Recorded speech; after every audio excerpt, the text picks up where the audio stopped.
Dave Rubin is the author of the fantastic new book, Don't Burn This Book. It came out today. We're happy to have him on tonight. Dave, thanks so much for coming on tonight.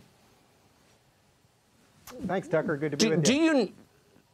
Good to have you. Do you notice that the norms and standards, to quote The Atlantic, of American life seems to have changed overnight, and all of a sudden, we're being told we must accept things that would have been completely unimaginable 2 months ago?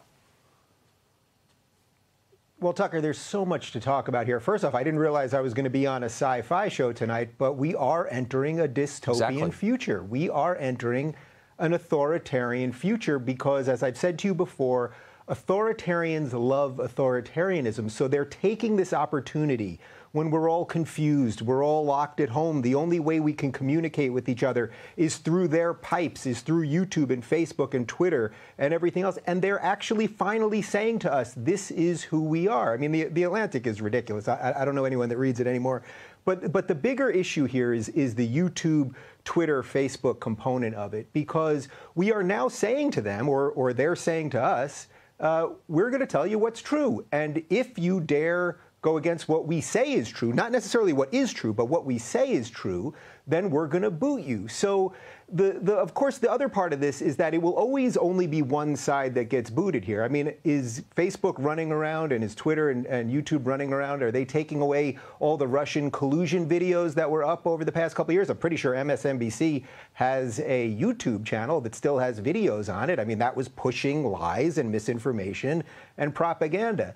So we need to debate these things. If I was to interview these two doctors that you showed the video of, would my channel be deleted? Am I not allowed to talk about that? Is that not what science and open inquiry really is about, that you test theories and then you find out what actually is true? And as you pointed out, and this may be the most important part, it's not as if the WHO is infallible. They were literally just a few weeks ago telling us not to wear masks. Now, by law, I tried to go to CVS yesterday, and I wasn't going to wear a mask. I was just going to run in and out, and it said in the front of the store, it said, by law, you have to wear a mask. So it's not as if these people have some, some total stranglehold on truth that the rest of us have to bow to unless they force us to. And unfortunately, big tech has got us now more than ever because we're all trapped at home, and it's the only way we can communicate.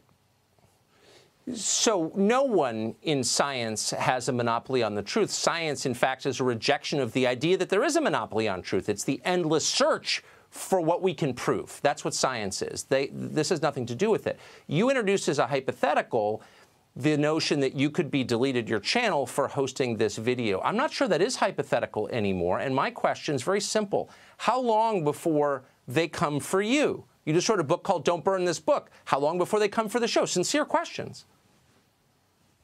Yeah, well, at some level, I don't want to think about it. But, you know, Tucker, you've written a couple of books, and you know that the publishing process takes quite some time. So I finished this book back in July. But I'm very proud that the ideas that I present in Don't Burn This Book are more relevant now than they even were then, because I talk about big tech. I talk about fake news, all of the things that we're constantly talking about. And am I worried?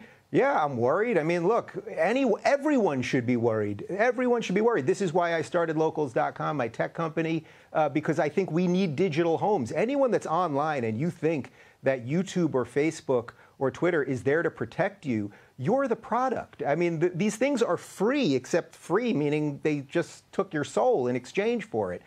We should own our data. You should own your own content. We need to start rethinking everything. I mean, I think this is why I'm actually quite enthused about the world right now, as depressing and upsetting as some of the news is. You know, there's a new world coming on the horizon, and I think a lot of people are rethinking the way they look at the world, the way, do you want to commute? Do you want to live in a big city? Do you want to be so reliant on the institutions and systems that we've always been reliant on? So I think we have to rethink things. And you know what, Tucker, this is still America for a little while, and I believe in old-fashioned hard work and competition and ingenuity, and I think that's what will fix this. But yeah, we got a big battle to fight in front of us.